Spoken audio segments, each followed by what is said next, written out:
XProtect Access Control helps clients recognize, react to, and investigate incidents as a coordinated team.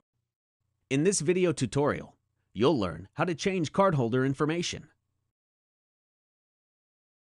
We start by clicking the Cardholders tab. Next, click the Search Cardholder field. Typing a few letters begins to filter for those characters. Click Rebecca J. Morse. To add a picture, we click Select Picture. Navigate to the folder that contains the photo you want. In this case, Rebecca. And click Open. You just saw how to change cardholder information. Visit our YouTube site to view other tutorials in this playlist.